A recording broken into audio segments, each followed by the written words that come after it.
So welcome back, everybody. I'm Erica Lehrer, again from Concordia University in Montreal. And it's been another fascinating day of discussions. And I have the pleasure of closing out this third day of our conference with a roundtable titled Diverse Perspectives from Implicated Communities. When I was brainstorming with the conference organizers about this conference, it was clear that we didn't want to fall into the trap of reproducing the all-white Eurocentric conversations that too often take place about museums and even attempts to decolonize them. We also knew that there was so much important work that people from communities implicated in museum collections and heritage representation were doing, some of it in the East Central European region, but a lot of it elsewhere. The idea of source communities, which probably many of you are familiar with, or the groups where objects in museum collections originate, has been really important in a progressive development regarding whose knowledge and whose historical links matter in relation to museum collections. And in fact, the idea of source communities is essentially what makes restitution claims possible or more possible. But this idea is more recently being complicated and expanded. And as noted in my presentation on Wednesday, I've been exploring the idea of implicated communities, borrowing again from Michael Rothberg's work, which makes room for those with a range of more tangled connections of affinity, adjacency, or proximity to heritage collections, sites, and issues. And also I guess it also attempts to kind of avoid some of the pitfalls of essentialization, that objects can only have one origin, or that, that groups are kind of frozen in time. So it tries to do various kinds of work. With that said, we have 90 minutes for our roundtable discussion, and I have the pleasure of welcoming 6 fascinating individuals who I'm very happy accepted my invitation to talk with us today about these issues. Each of them has been engaged with what may be called decolonial projects, although they should name them and define them themselves. And they've been using unique curatorial, arts, and cultural approaches to do these. In the interest of having as much time as possible to hear from them and to discuss, I'm going to do just very brief introductions, but I encourage you all to check out their full biographies on the conference website, because they've all done and achieved very interesting things. After I introduce the speakers, and I will introduce them all now, they'll each make a short presentation, and then we can have a general discussion both among the roundtable panelists and with the larger group of audience members. So going alphabetically, Karine Ayala-Durand is a social anthropologist, a curator, and a heritage consultant who blends research, performance studies, and art to link Indigenous people with European museums. And she is currently the head curator at the Ethnographic Museum in Geneva in Switzerland. Quincy Gario is a performance poet and a visual artist from Curacao and Saint Martin. His work involving family and friends centers on decolonial remembering and unsettling colonial institutions. And his best known work sought out to denormalize the racist Dutch figure and practice of Zwarte Piet, or Black Pete. Leuli Eshraghi is a Samoan artist, curator, researcher, and writer who intervenes in display territories to center Indigenous presences, languages, and ceremonial political practices. They are currently the inaugural Horizon Indigenous Futures postdoctoral fellow at Concordia University, where I'm very excited to welcome them at some point when we can do such things. Also, he'll be speaking together with Rado Istok, who is a curator, writer, and editor from Slovakia, based in Stockholm. Rado is the curator of the European Cooperation Project 4Cs, from conflict to conviviality through creativity and culture, at NIDA Art Colony of Vilnius Academy of Arts, where he curates artist residencies as well. Naomi Recollet is Anishinaabe Odawa Ojibwe from the Crane clan of the Wikwemkung unceded territory.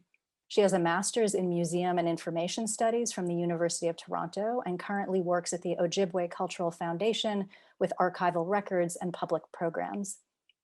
And finally, Cynthia Shimming is a fashion designer and clothing technologist from Namibia. She was recently a guest researcher at the Ethnologisches Museum in Berlin, studying the Namibian collection and creating an artwork for the Humboldt Forum that addresses both colonial genocide and the post-colonial present. So with those short introductions, I will turn the floor, please, to Karine to tell us about your work. Hello, good morning, or good afternoon, or good evening, or good night to everyone. So I'm Karine Ayele. I'm the head curator at the Ethnographic Museum of Geneva. I'm very briefly going to talk to you about a new program we're developing currently at the museum. And this program is called Decolonizing Collections, a renewed dialogue with the originating cultures for equitable exchanges. So quite briefly, I think I've got about 6 minutes or 7 minutes to introduce you to this program. This program actually started a few months ago now, because the museum has decided, it's been a long time already, but the museum has decided to engage much more proactively in this process for decolonizing. Both our practices, the way we relate to the collections and the history of these collections. So the first thing maybe I can say is for us from museums based in Central Europe, this is the thematic of this conference, but importantly as well in Switzerland, it's quite a challenge to address decolonial practices in a country which did not have colonies as such, theoretically, but nevertheless has a rich and complex colonial history.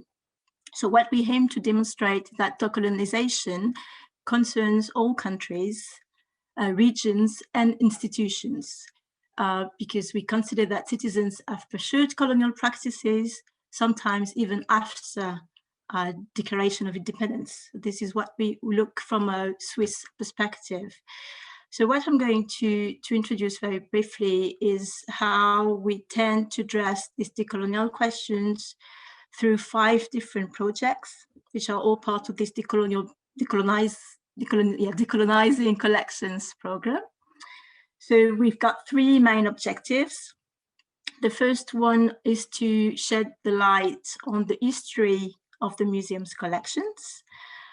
We want to deepen our knowledge on the provenance of these objects, and we tend to question why these objects came to the museum and in which way they were acquired. And I come back to that in a minute, going into a bit more details. But this is the first aspect. The second one, we aim to reestablish or reconnect source communities from the 5 continents with the collections.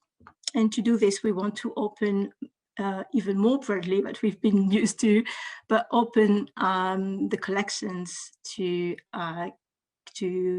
source communities. And the third objective is to promote exchanges with artists and artisans, because our aim is to generate new artistic creations based on the historic collections. So as I just said, we've got 5 projects that aim to do this, to help us do these 3 main objectives I told you before. So there are 2 projects that are intended to go much more deeper into the historical collecting. The first one is to optimize what we call provenance research. So what we want to do is become as transparent as possible on the acquisitions of all these collections. We consider that all acquisitions are mainly, but almost all of them, were based on the asymmetry and violence. This is the first statement we do. So what we want to do is to question, all these collections came to the museums, what happened, what kind of violence there were behind it, what kind of asymmetrical reparation relationship they had to these collections. And we want to analyze the way these collections were acquired and whether and how they were classified and what kind of categorization they had in these collections.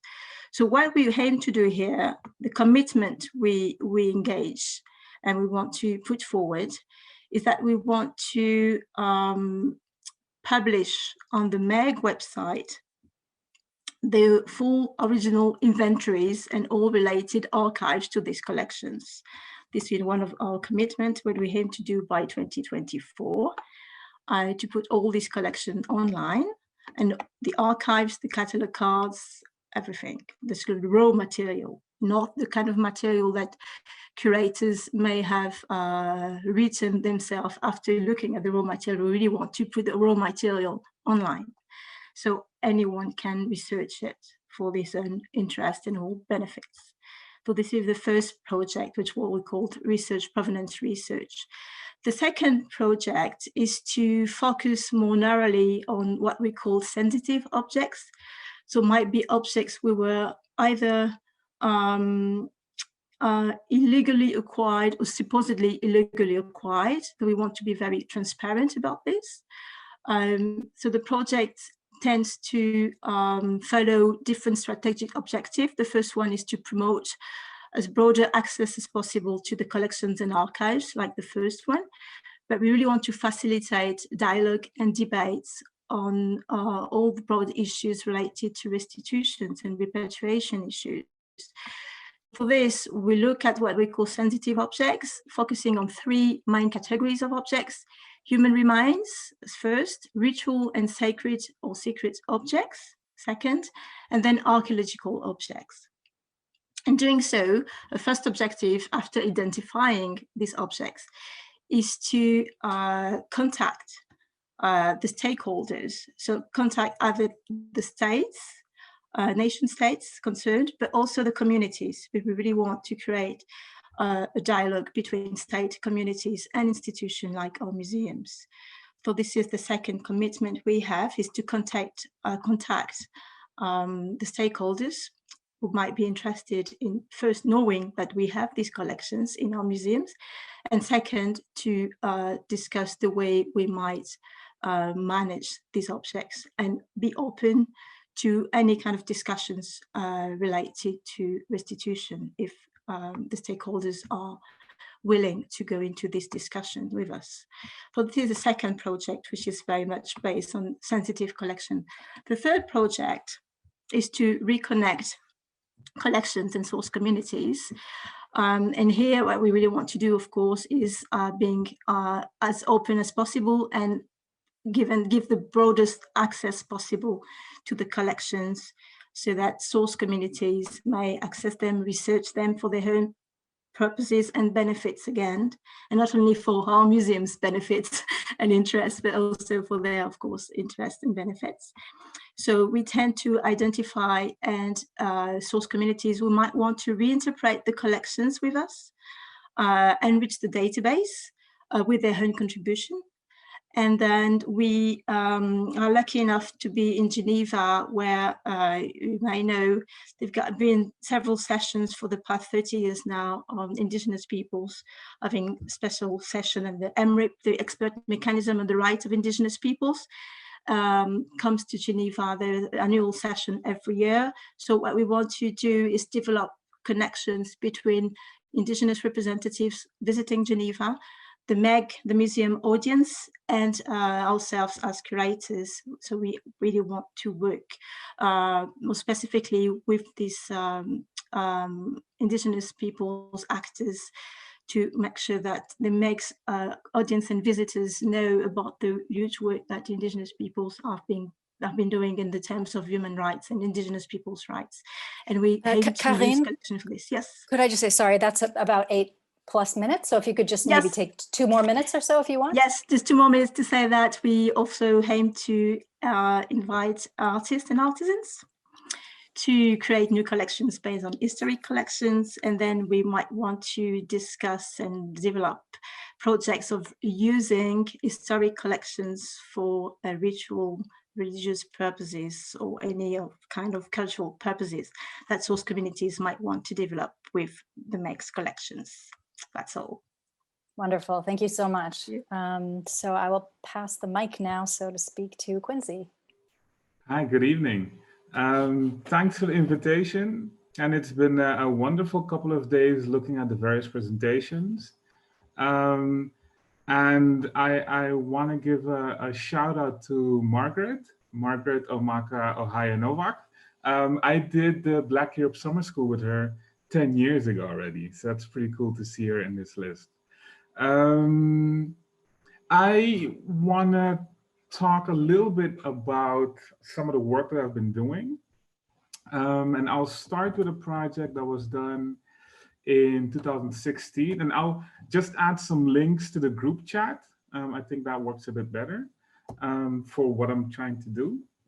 And that was a project called Bell Invites, where Richard Bell, Aboriginal Australian artist, was inviting various artists to come and work together with an exhibition that he was setting up at the Stedelijk Museum Bureau Amsterdam. And it was one of the first places where I actually showed my work, Zwarte Pieters Racism, Black Pieters Racism, in a museum context. Another place where that also happened was in the MACBA in 2014, but that was outside of the Netherlands. And outside of the Netherlands, conversations on Black Pete tend to be a lot less volatile and hostile than in the Netherlands.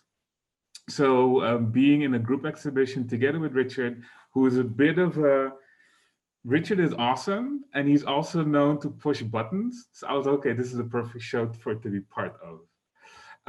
Listening to Richard and the way how Richard also talked about the way in which museums dealt with him made me think about what exactly I'm working on and how exactly I'm a source community myself, if you can follow that. So one of the things I did is I saw that the Research Center for Material Culture in the Netherlands, which is connected to the National Museum of World Cultures, had a grant or has a grant program called the Stephen Engelsman Grant, Dr. Stephen Engelsman Grant, and it's amazing. And it gave me access to their archives. And one of the things that you find out once you go into the archives of this National Museum of World Cultures of the Netherlands is that they don't have that much from the Netherlands Antilles, from the Dutch Caribbean, which is weird. And so a lot of it is video material and photo material. And then I started thinking of how can I reorient the ways in which in the Netherlands we look at the Dutch Caribbean, or in this case, Curacao. So when I was part of the fellowship at BAC, the art institution in Utrecht, I decided to make a performance piece together with my brother, which was called Whatever Floats Our Boats, in which I looked at 3 significant moments in the 20th century in the history of Curacao and the way how Curaçao's role in those moments was diminished and how we can recover that or repair the ways in which we talk about the island. Instead of seeing it as a place of sun, sea, and beach, we can see it as a place of deep decolonial unsettling of the modern colonial project.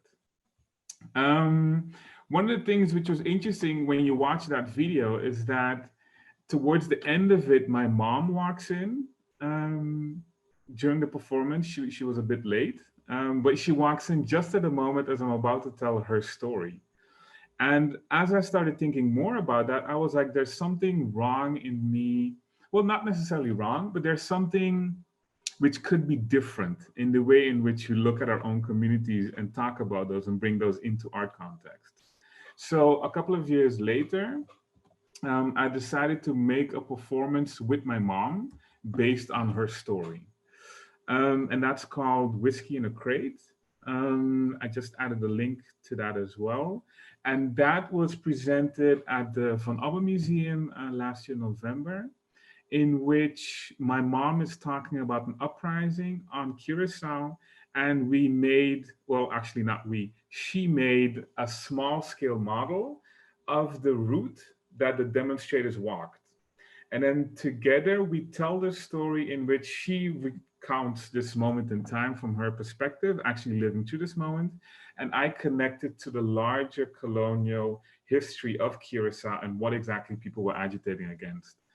And there, what happens is that you get a different type of understanding to in ways that we relate within our families to these stories, that we're closer to them than we even think.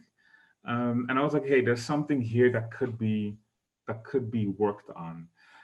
So that led to an exhibition that was part of a group exhibition at the Van Abbe Museum, in which I also invited my uncle, my aunt, my cousins, my brother, and my late great uncle, his estate, to also participate in it, and in which we reflected on what it meant for us to think about this moment in time in 1969, the 30th of May, and to think about its reflections and its reverberations in the way in which our art production has also been negated, in a sense, in which a lot of our work is reduced to arts and crafts, and the aesthetic qualities of them are not studied.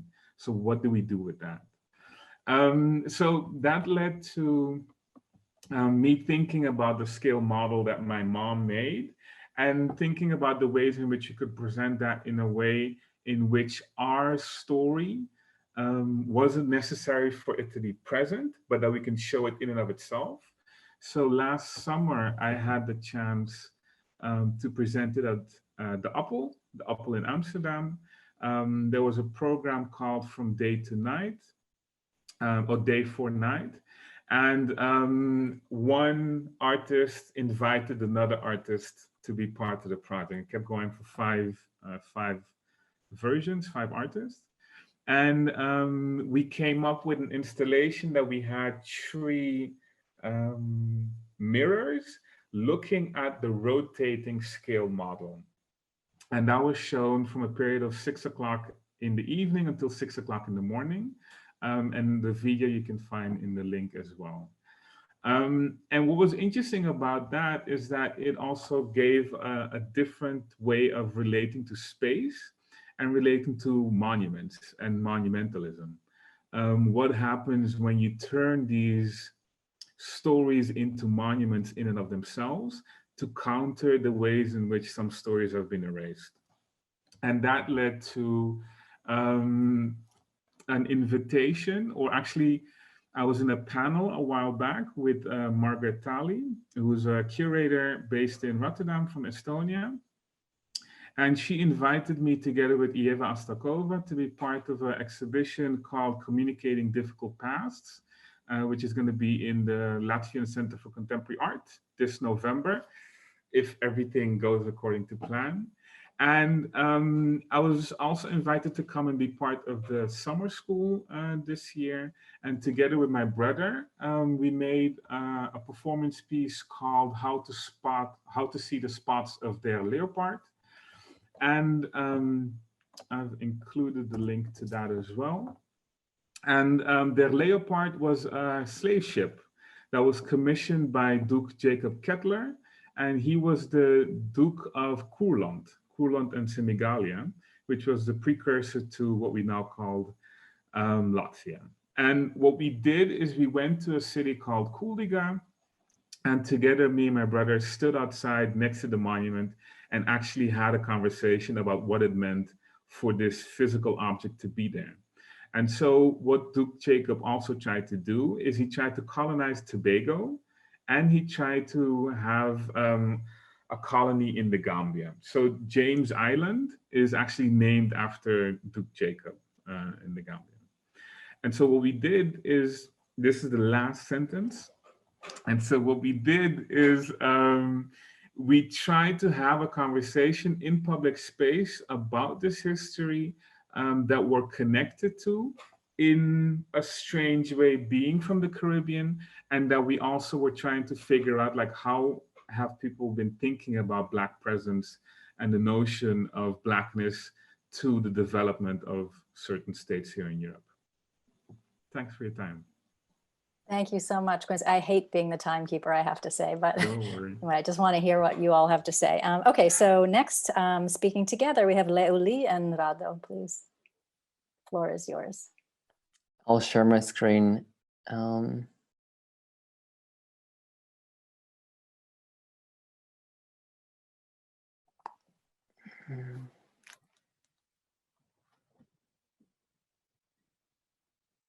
Does it work now? Great. It's just blank. We Is it see blank? a white screen. Okay. I rehearsed before, I swear, but I can see it now. It just took a moment to pop in Yeah? for me. Yeah, it I there? can also see it. Yeah. If you could just do the, yeah, exactly. yeah, perfect. So just Now to it's keep the working. time, it's there. Just to keep the time, I did a script. So I'll start. I think it was connects to what Quincy was saying in relation to Latvia somehow. So last autumn, almost a year ago, I created the exhibition Black Atlas by the Stockholm-based artist Jacqueline Hoang Nguyen at the Julius Scholar Society in Bratislava in Slovakia. And this exhibition was first presented at the Museum of Ethnography in Stockholm, and it turned the ethnographic gaze onto the museum itself in order to acknowledge the administration of racialized labor, which was necessary for transporting material culture from its places of origin to European museums. Together with Jacqueline, I also co-edited the accompanying publication, Creating the World, which came out last year. When I received the invitation to present Black Atlas in Slovakia, I was faced with questions of how to make it relevant. One in East Central Europe, which, as we have heard many times during this conference, did not have colonies, but participated in and benefited from colonialism in many ways. And two, in Slovakia in particular, which does not have an ethnographic museum to start with. Yet, as I started to scratch the surface, I was reminded of the figure of Milan Rastislav Štefanik, who was one of the three founding fathers of Czechoslovakia. So as such, he can be barely seen as a marginal figure, but the scope of his activities leaves his ethnographic collecting at the margin. Prior to his diplomatic and military career during World War I, Štefanik was primarily an astronomer. Since 1904, he was based in Paris and traveled extensively in the service of the French government. In years 1910 to 1911, he built an astronomical observatory in Tahiti in French Polynesia, from where he brought with him some 300 objects, which is a relatively modest number compared to some of the great collectors. This private activity eventually turned into a purposeful collecting with the aim of establishing an ethnographic museum of non-Western cultures in Slovakia, then still part of the Kingdom of Hungary, which didn't happen because of Štefanik's tragic death in a plane crash in 1919, shortly after the establishment of Czechoslovakia. Following the example of French and other Western European, but also Austrian and Hungarian elites and metropolitan institutions, Štefanik thus laid a foundation to the current collection of non-Western artifacts at the Slovak National Museum. As said, however, there is no ethnographic museum of non-Western cultures in Slovakia today, and Štefanik's collection is today stored at the Slovak National Museum in Martin, which is a town in Slovakia, but in the storage facilities.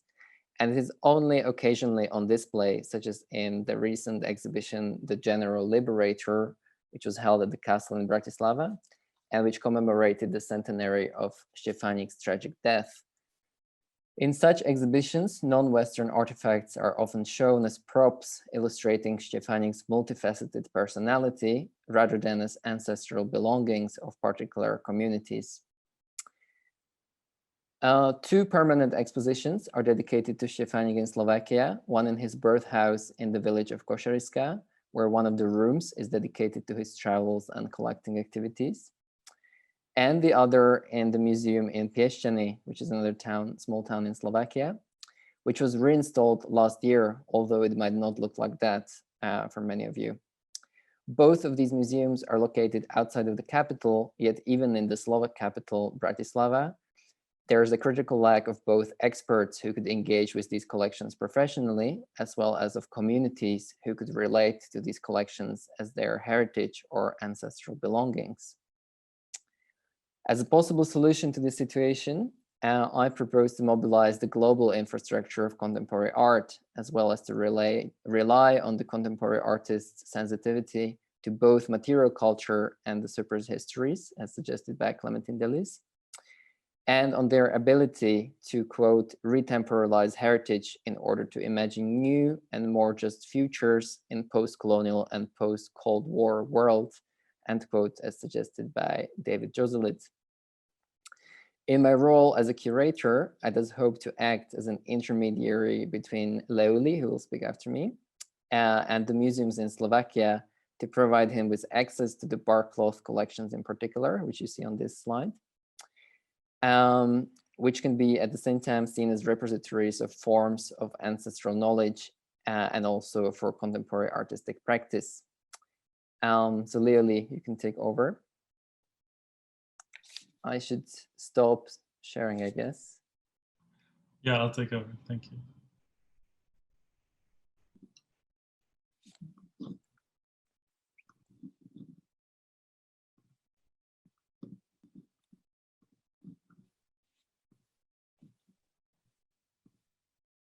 I have to open my preferences, sorry.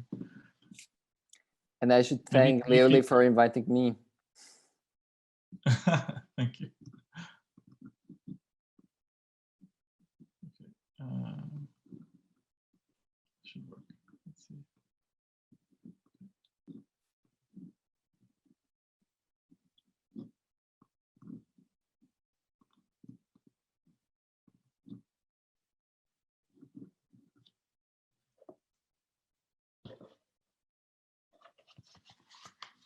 Talafalava, greetings. I've worked as an artist, curator, and researcher for almost 10 years. As an international indigenous Fa'afafine person from the colonially divided Samoan archipelago, and having lived and worked in Australia and Canada, I know only too well how tenuous relationships to visual culture can be in the diaspora.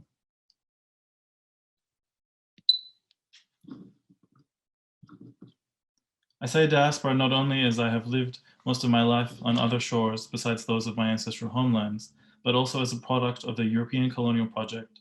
That means we are born already diasporic to who we are, where we come from, and where our ancestors were headed before the epistemic, physical, and spiritual violence of colonization. Part of my work as an artist, mediating some of the most disturbing, dehumanizing impacts of white supremacist museum practice, include mourning and healing rituals.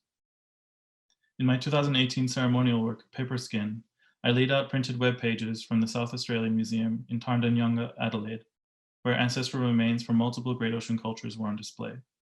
Despite years of polite requests for a culturally responsible shift, museum management obstinately kept our old people on display until late 2019, well after this protest. In this work, I wet my then long hair, massaged coconut oil through it, wept over the images, ripped at my hair, and wrapped myself in emergency blankets before exiting the scene. In Tangata Nu'u, developed and performed in residencies in Western Canada, Hong Kong, Honolulu, and Sharjah from 2017 to 19, in a world before COVID, which seems bizarre. I navigated all of the languages and territories of my relations that I visited in mid-2017 through a multilingual performance, honoring the binds of colonialism and pre-colonial kinship that connect us. I wanted to bring the living histories of the coconut tree ancestor Tuna to bear on consumption of superfoods in the West. Coconut water, macadamia nuts, cacao that are staple foods in indigenous estates that span the Great Ocean. Released in May this year, Tafa Oata is a dawn work from the recent future of 2025, meditating on whangawhaakolone, or colonial impacts. I undid the gender binary framework that European missionaries imposed on our language and worldview to platform the indigenous gender spectrum of Fa'afafine Fa'atama in kinship structures. I also wanted to represent, through a flashing Masina lunar presence interspersed with futurist poetry, how Samoan visual culture can look dynamic online as opposed to the bureaucratic museum collections portals. I combined line work animation with a poem on affirming our indigenous senses of pleasure, time, ceremony, and governance. This is a still from the page you can visit on my website. Loli, excuse me, but I think we can still see the first slide. Oh, really? Yeah. Moving at So all? can we just check if, yeah. Wow. Let's see if this works. So can you see that now? Yeah, this is perfect. Thank you. Okay, I'll quickly, these were the images from before. And then that one I just spoke about. And this one, which is on my website. Thanks for that.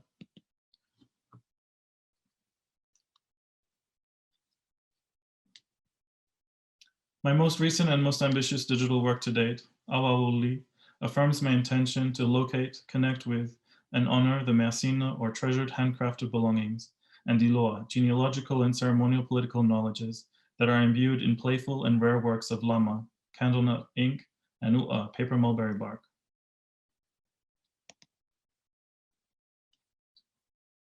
Our cultural genealogies remain disrupted and imbalanced by the absences and estrangement experienced with the vast majority of our Mersina being held cold and sterile in European and North American public museums, archives, libraries, and private collections. Perhaps in 2025, my deeply divided, colonized, and traumatized Samoan people and archipelago will look, sound, and feel softer and kinder. The Siapo Viliata animated barkcloth as videos linked by poetic verses you can see online, at the link that I'll post in a second, are an elegy to the ingenuity and creativity of the ancestors of all Samoan people. Like me, the majority grow up dislocated indigenous peoples of the diaspora, sometimes at home in the voyage, sometimes torn between conflicting epistemic and political frameworks. Awawuli is an offering to the ancestors and to the young, who realize the futures of wellness and balance we so desperately need and hopefully deserve. This cultural work of deepened connections precedes what Rado and I are creating in charting the journeys of the indigenous peoples and the ancestral belongings of the Great Ocean that are currently in collections in Slovakia and other Central and Eastern European states. Thank you. Thank you so much, Rado and Lauli, for that. And now Naomi, please, I will pass the floor to Naomi's image has disappeared for a moment. Naomi, are you there? Yes. The floor is yours.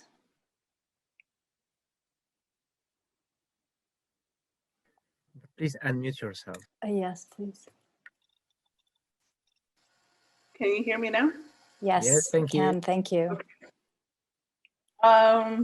So with my work, a lot of the work that I do, I'm interested in, focuses on collection research, exploring the object stories, revitalization work, advocating for community access, and making space for Indigenous knowledge and ways of thinking. So looking at it from a Canadian context, I've been exploring this idea of reconciliation and healing in museum spaces. I focus on my own communities within the Anishinaabe Nation and explore the role that museums have when it comes to reconnecting to land, time, and place. For me, a large part of this work involves reinstilling a sense of empowerment back to our Indigenous communities. And it is interesting to see this work happen, to see and hear how these connections arise, and see a sense of pride come forward, especially in these storage collection spaces. The collection areas can be considered dead, quiet, sad, or scary. But for me, there's a lot of emotion and a lot of energy contained within those spaces. And if given a chance, they can come to life. It is important to understand that when examining and thinking of Anishinaabe cultural or ancestral items, one has to go beyond thinking of those materials as just art or being a tangible representation from a time long ago. Items such as birch bark containers, boxes, clothing, woven bags, they're all made from resources that came from the land. Even the earlier beadwork tells of the relationship with land and place. So today, these ancestors sit in museum cabinets, on museum shelves, in glass cases, being disconnected from their communities and their makers. Now, making of these items was not just about assembling or stitching the materials together, but also included the whole process of gathering materials, spending time on the land, and being in relationship with the land. And so museum practices and approaches should be framed in developing and understanding that an object or a cultural item has many layers. This is the mindset that takes the research of the object out of the context of the museum and bringing it back to or grounding it within community. When I've been with community members in collection spaces, a lot of childhood memories come out. Stories about being at camp, hunting or trapping stories. And it is these memories that bring meaning and value to these cultural items. But the memories and stories are still contained within them. Even after being separated from the community for a long time, to the point of being forgotten in some cases, there's still some kind of connection that remains. They still contain stories from their land, from their home. And to hear these stories and unravel their history, I believe that community people and knowledge keepers need to interact with those items, as they contain a memory and can represent a reminder of an event or a time in a community or within a family. And so these objects need their community people to engage with them. And just as well, the people need these objects to access those memories and have that knowledge from previous generations.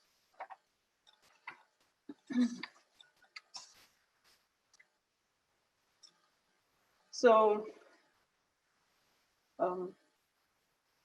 those ancestors that are in museum collections were created in a different time, in a different,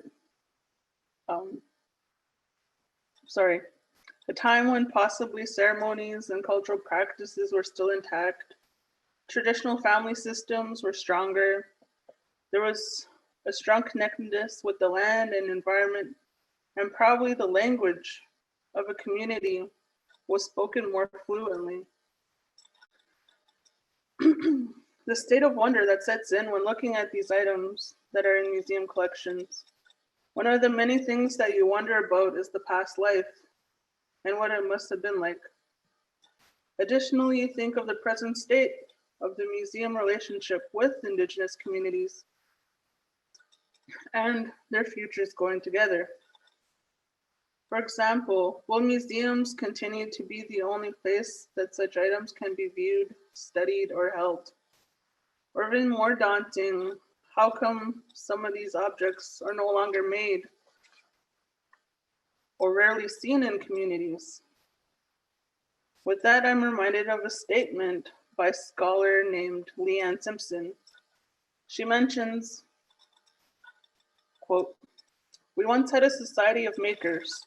We made everything, our homes, our tools, our songs, our dances, our ceremonies, our food, our transportation, everything. And when we had that society of makers, we had a society of presence. Because we were all engaged spiritually, emotionally, physically, and mentally. Colonialism fragmented us, but our artists have hung on to that idea of presence, of living aligned with our creation stories. And that is a very powerful way of living," end quote. So despite these efforts of colonialism and cultural assimilation policies, today's First Nations artists and craftspeople have retained knowledge in their communities. This knowledge is not just regarding the crafting and assembling of material, but it is also the stories and memories of the object in their home and community. Memories which are often unlocked and told as their fingers move between stitches or layers of weaving. Memories of home life, community life, and memories of lessons in trying to learn their craft. And for me in my work that I do, memory is an important aspect of crafting and making, as that is an important knowledge, as that is where important knowledge also rests.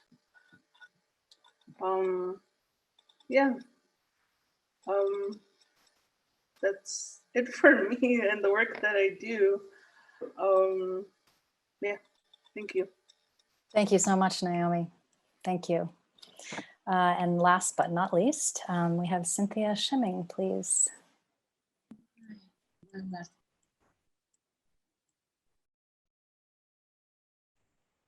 Okay, why I have my things on already?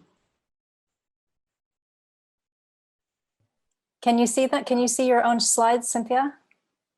Yes, I can see me on myself on the small slide. It's fine, and I will talk like this. I will have to read through my script.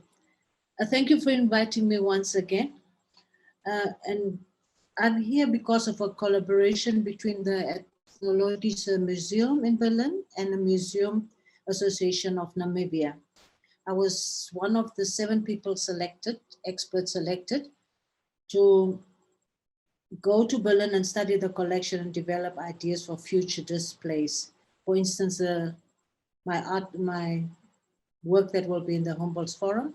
And then our whole idea was to actually start a fashion museum in Namibia. I was chosen as an expert in Namibian fashion and histories. And as the collection in Berlin encompasses a lot of historical fashion items and accessories, they just thought that I was the right person to go. I actually stayed in the museum for 3 months. The research, however, became very personal and very emotional. It was a very emotional journey for me to go into the collections and in its histories. And this is what's bringing us to this platform today. A personal account in researching colonial collections and creating art in response to that experience. As I was mostly interested in the historical material and techniques used to create fashion, in particular worn by the woman from the tribe that I come from, the Herero woman, since I'm a product of a Herero German history, the granddaughter of a German Schutztruppe and a Herero grandmother. I could not wait to see the skills and the techniques and the material used to adorn all these leather works. But then gradually, as you learn from pictures, albums, recordings, and materials from archives and discussions with colleagues in the museum, and where and how these objects were collected, and in particular, how they were connected to the German colonialization and what's today Namibia and the genocide. My emotional journey actually started when I had to go into the archives. Now, as an African, if you have lost something or if you have been away from a country for a long time and you come back, you kiss the ground. Now, for me to go into the archives, I had to dress the way I look on that picture. I was not allowed to touch the objects with my hands. I was not allowed to bring it close to me because of the toxic things that they used to observe them in the matter that they observed it. And that was the first thing that brought up emotions to me because, you know, the previous speaker was talking about our ancestors. Somehow, during this journey, my mother also passed away. And before she passed away, she asked me, my name is Watunwa, which means touched.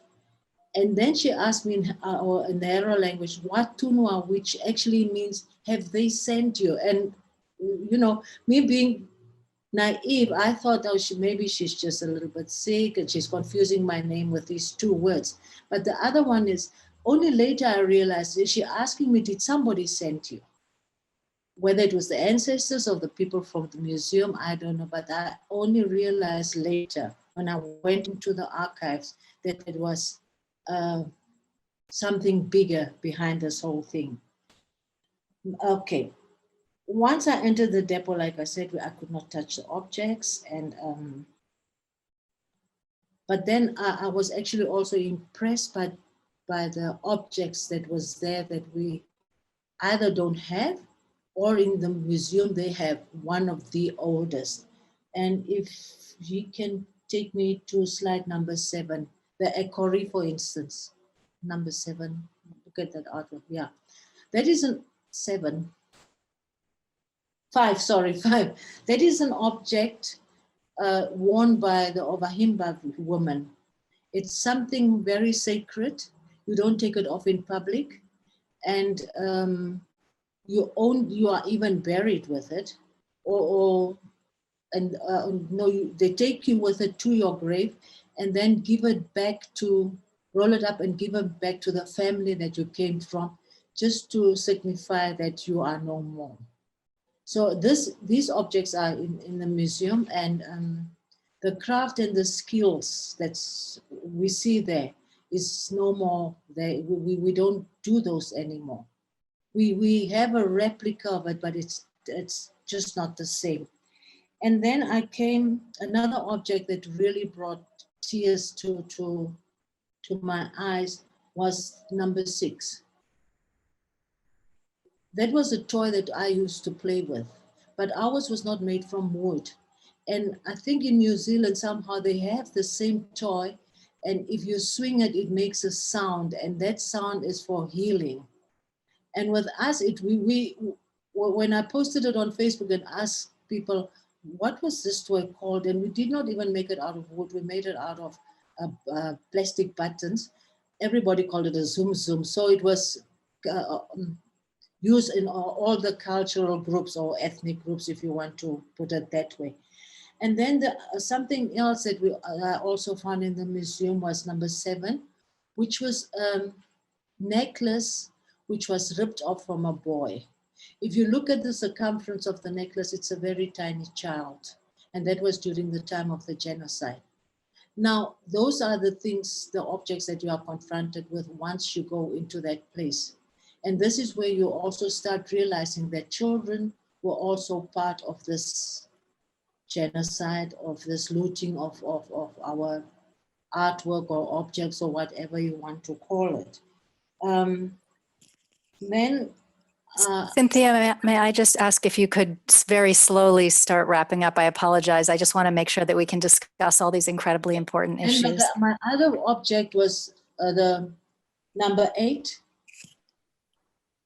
That is the little doll. That little doll was made by a woman, a child. You could actually see the hand stitching and everything. And she became very close to me.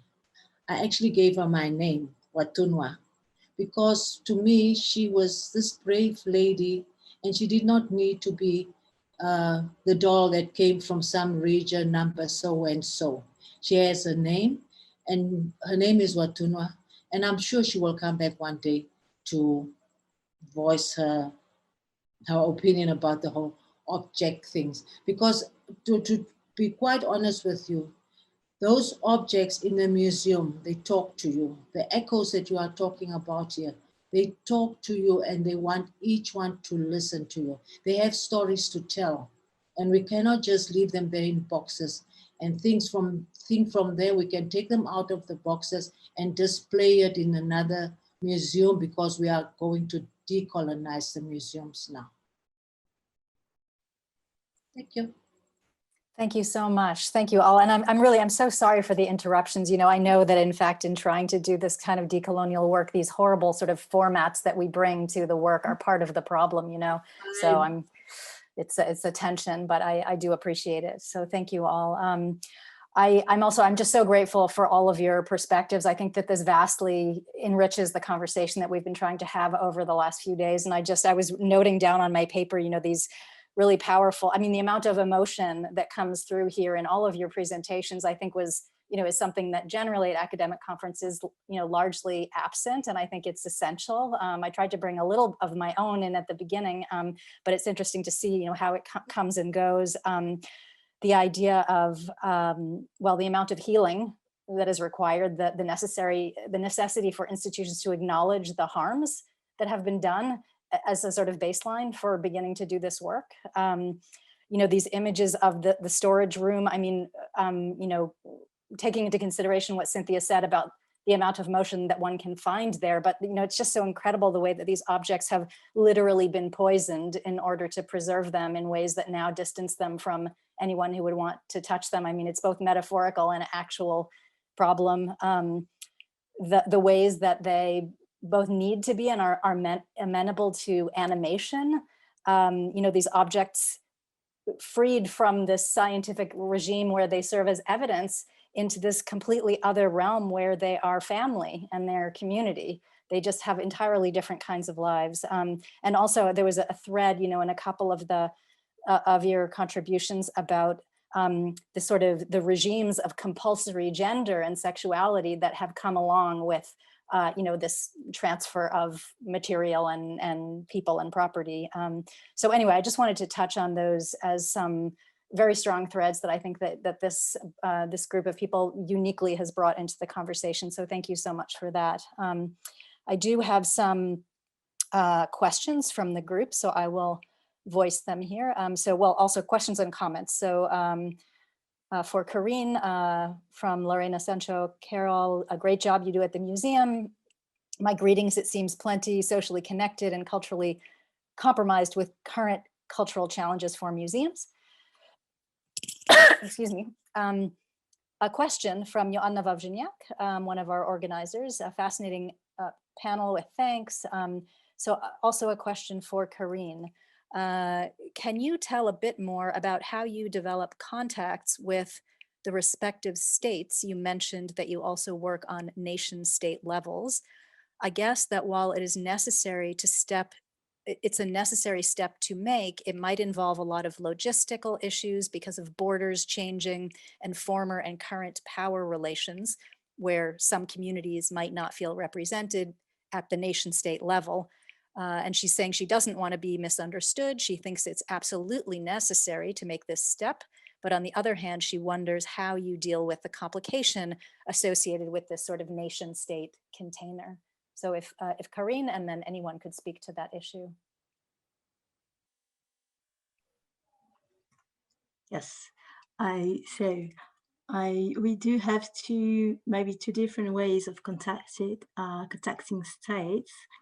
The first one I would say is like we work very closely with what we call the Federal Office for Culture, l'Office fédéral de la culture in Bern. And we tend to go through them if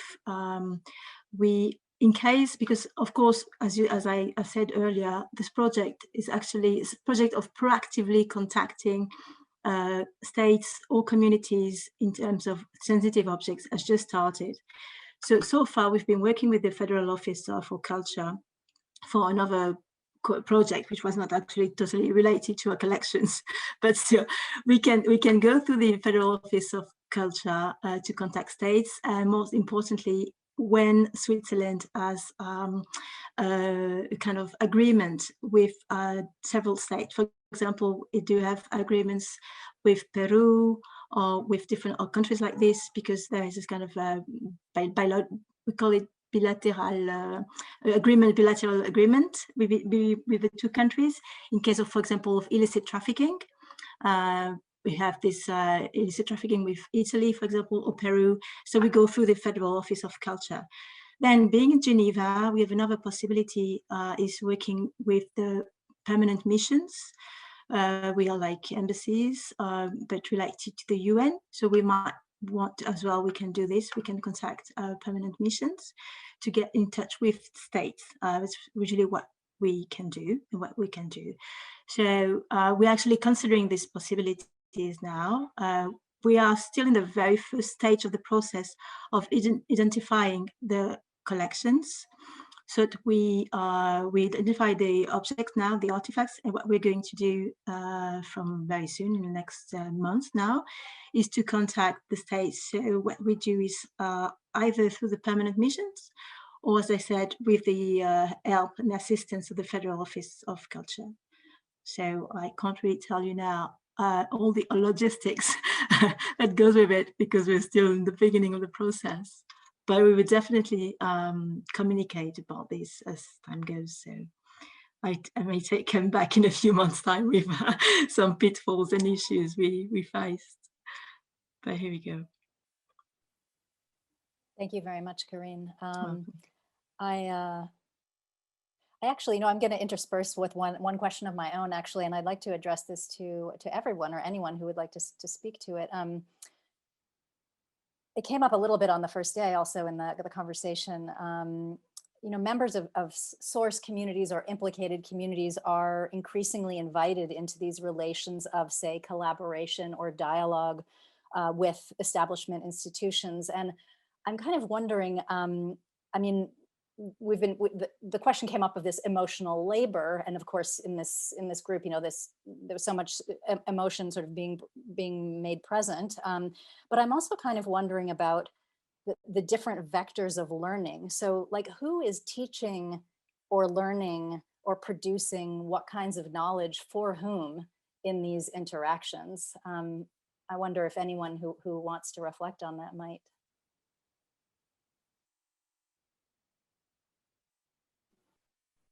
Sorry, what we are trying to do now at MAN, the museum, is to take these objects and transfer the skills into a curriculum. And even some of our students, some of the objects are going back on loan to Namibia, a few of them. And even in my last collection, I reproduced some of the objects. I printed it on fabric. And this is the whole idea, because we are so westernized. We even forgot our cultures and where we are coming from.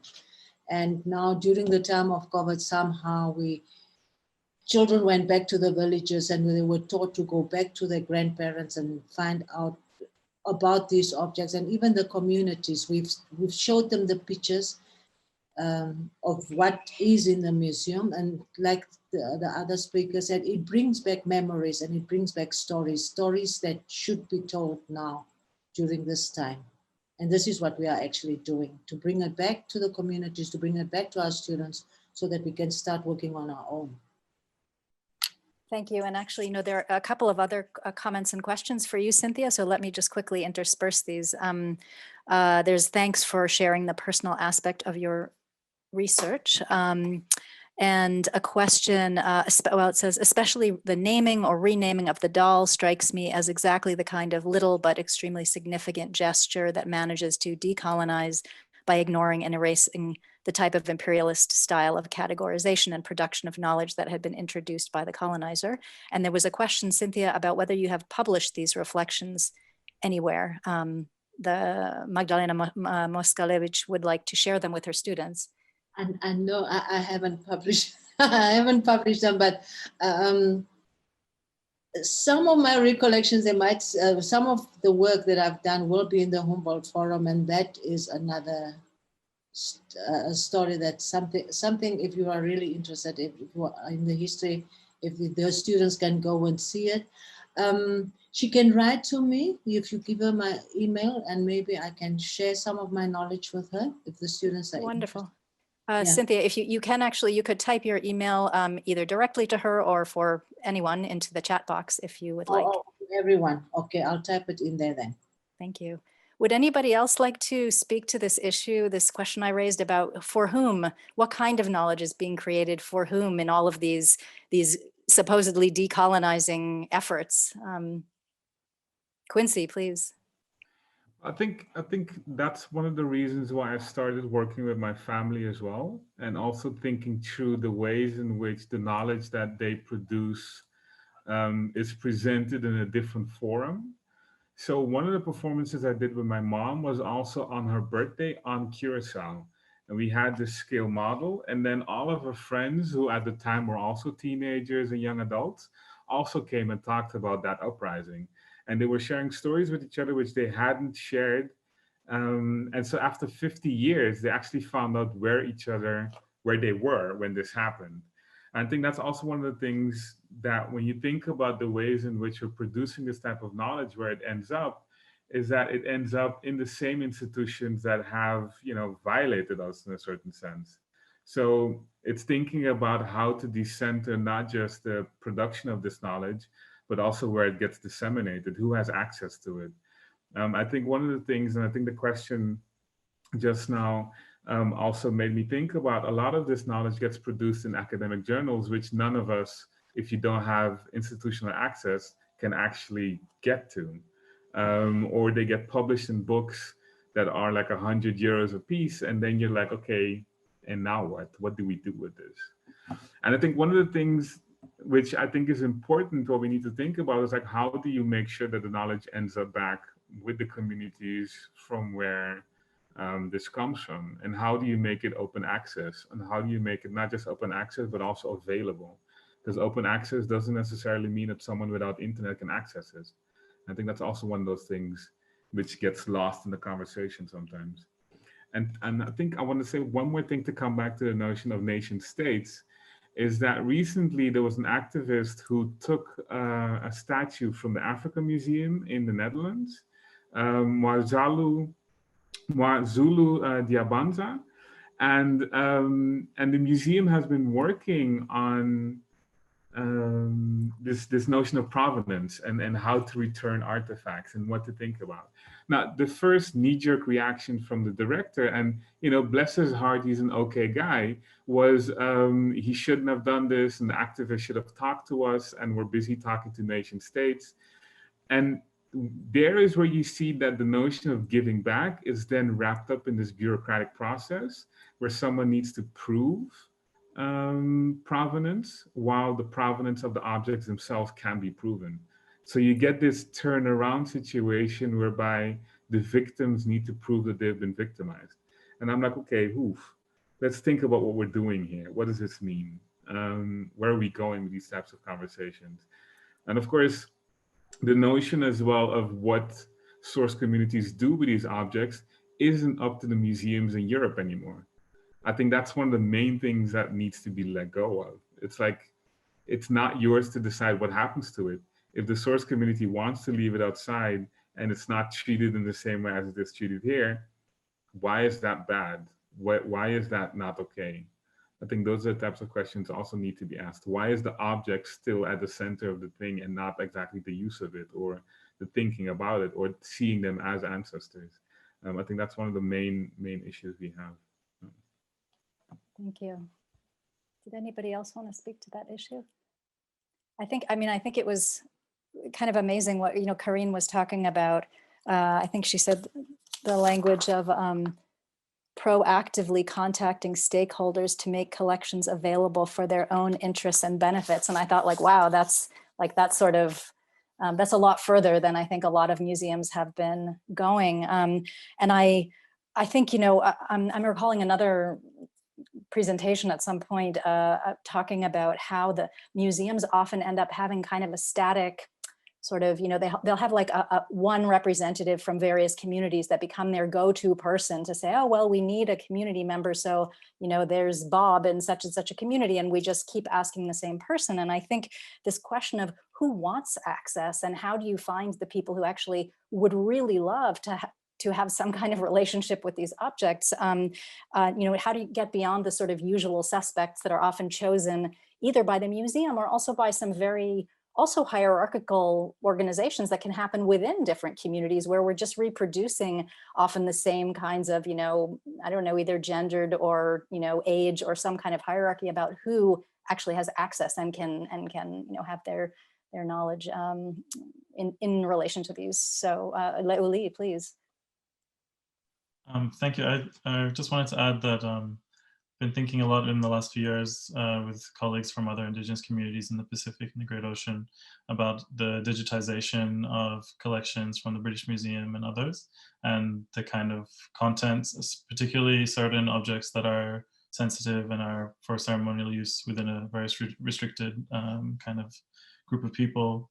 That are, images that can be printed by Perks and Mini and other fashion labels on T-shirts and completely decontextualized because these are now high-resolution images online. And, of course, the big institution that's so conservative like that one, their main kind of excuse would be, oh, it's so hard to find people. But really, this is the 2020, we're artists, we're writers, we're curators, we have PhDs, we do all this stuff. And it's really easy to find people if you just Google or, whatever search engine. So I think it's like quite a cowardly response for particularly that museum and others like it that don't try to tend any kind of olive branch.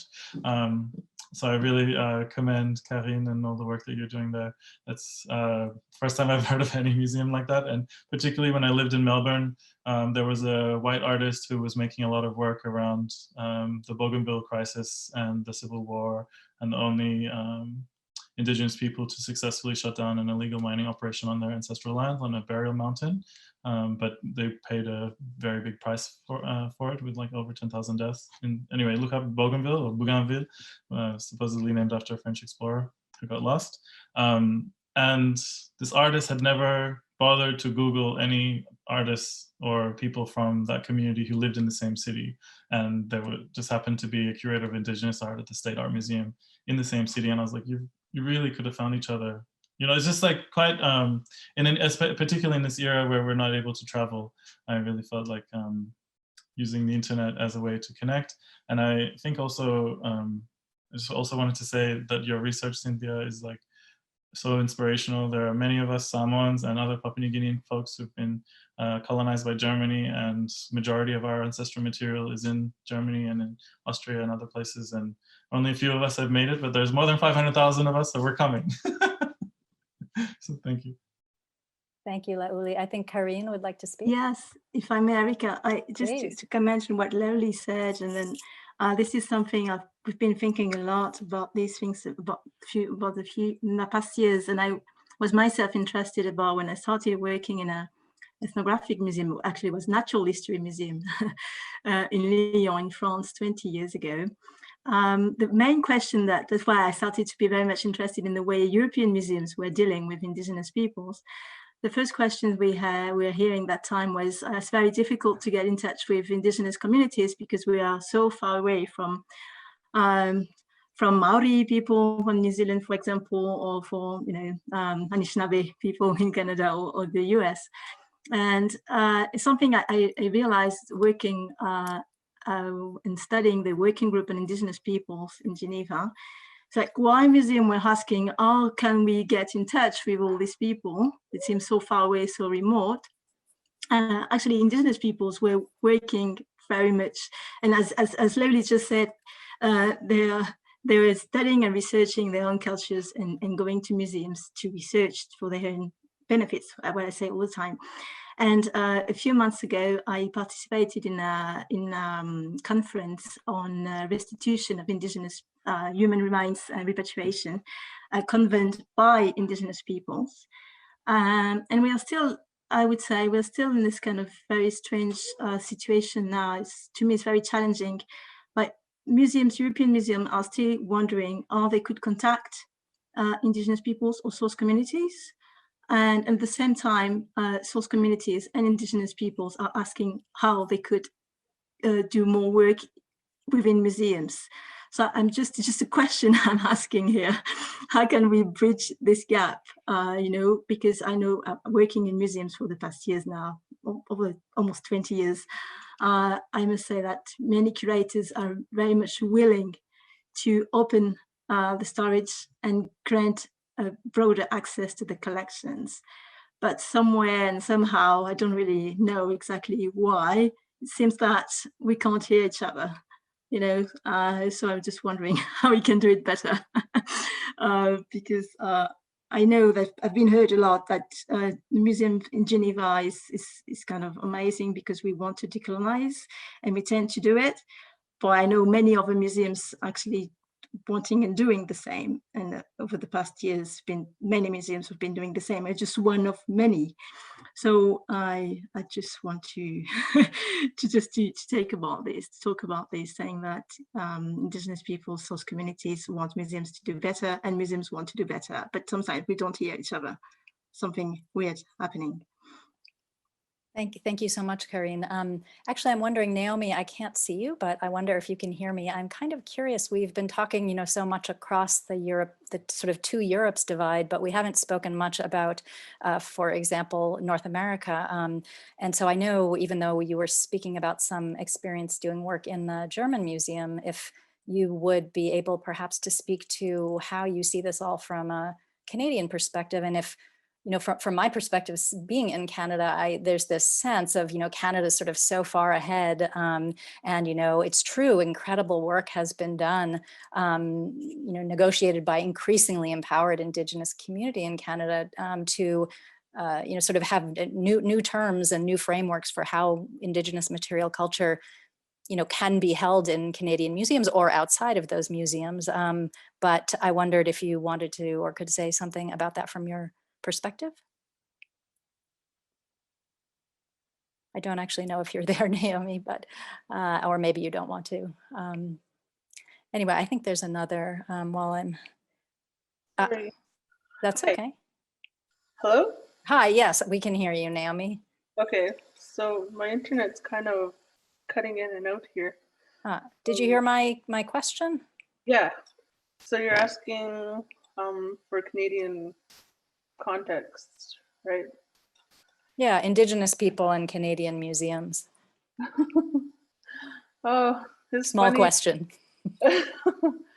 You're talking about how like Canadian museums are seen as being advanced or so far ahead. It's funny because I don't see it that way at all. There's a lot of work that has yet to be done, especially when it comes with repatriation.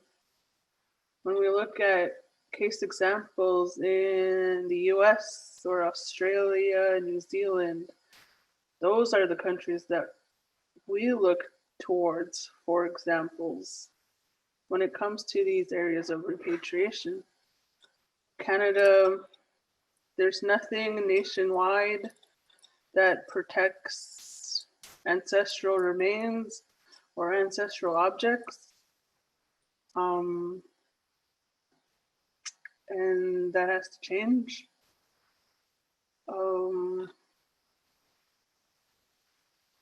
A lot of the work is done at the community level. And so you see these community members working so hard on their cause and their community projects and trying to revitalize cultural knowledges. And those community projects rarely get, they're private. They're seen as private. The community wants to hang on to those. So you don't really hear those stories on a national scale or in media. And so that's why sometimes it feels like when you embark on a repatriation project or when you embark on doing work within museums, it might feel like you're alone, but you're not alone. Mm-hmm.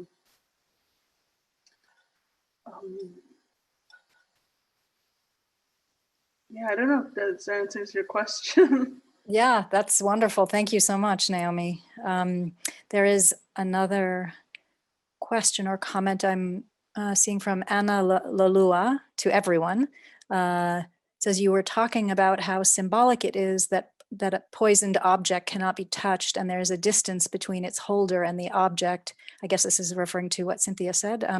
And this is interesting, but on the other hand, I was reflecting, can we have a direct relationship with the objects from the past?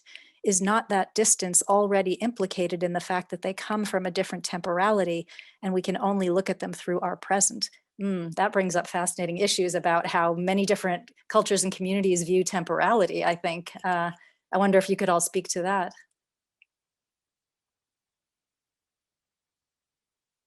I'll start. Maybe Please. So what I didn't show you in my presentation were the thousands and thousands of bark cloth originating in the Salomon Archipelago, collected between 1700 and 1960, majoritarily in museums in New York and London and Oslo and elsewhere. And I do that to protect myself as an artist, but also because we don't have any institution that in the Salomon Islands, which is an American territory and an independent post-German, post-New Zealand state, any kind of institution that any of these museums would agree to sending things home to.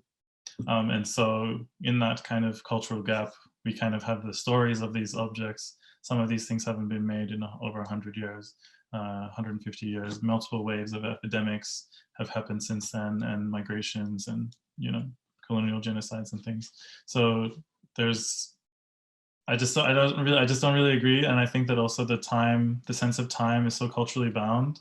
Even though I know that in our language, time is circular, our dictionaries were written by German missionaries and British missionaries. So they purposely, you know, omit a bunch of words that are really important for us to kind of situate ourselves.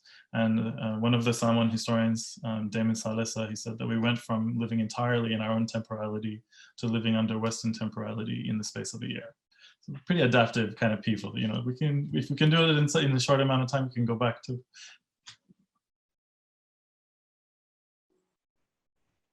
Yes, thank you so much. Cynthia, did you want to speak to that? It was sort of came out of your... Yes, you know, like I said, once you have that feeling that you are sent or protected by the ancestors, then touching these objects, and I did, sometimes I touched it with my bare hand. I did not fear. There was no fear whatsoever. So maybe they are guiding us where they are. Like I say, these objects are living objects in those museums. They talk to your soul. And that is the message that I'm trying to get through. And while I'm there, to my people here, my group, we are talking about decolonizing the museums. Who will actually benefit from this process?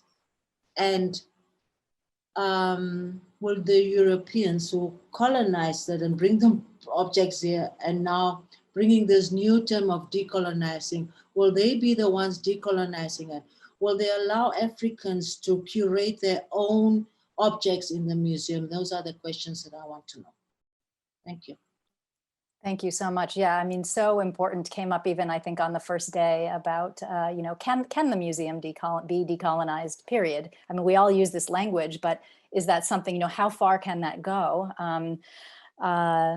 Yeah, exactly. And for whom? So who benefits and who does the work?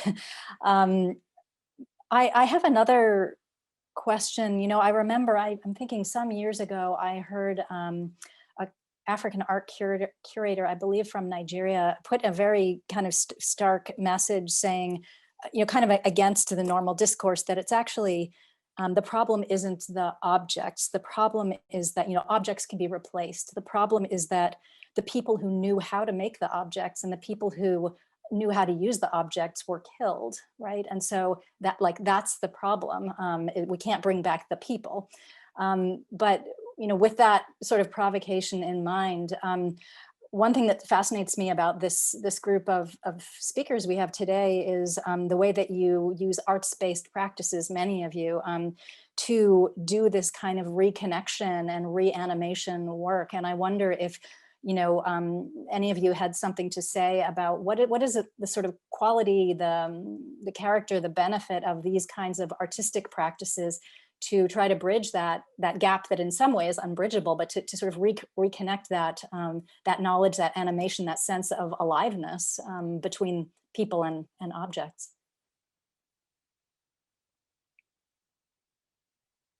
Quincy, please.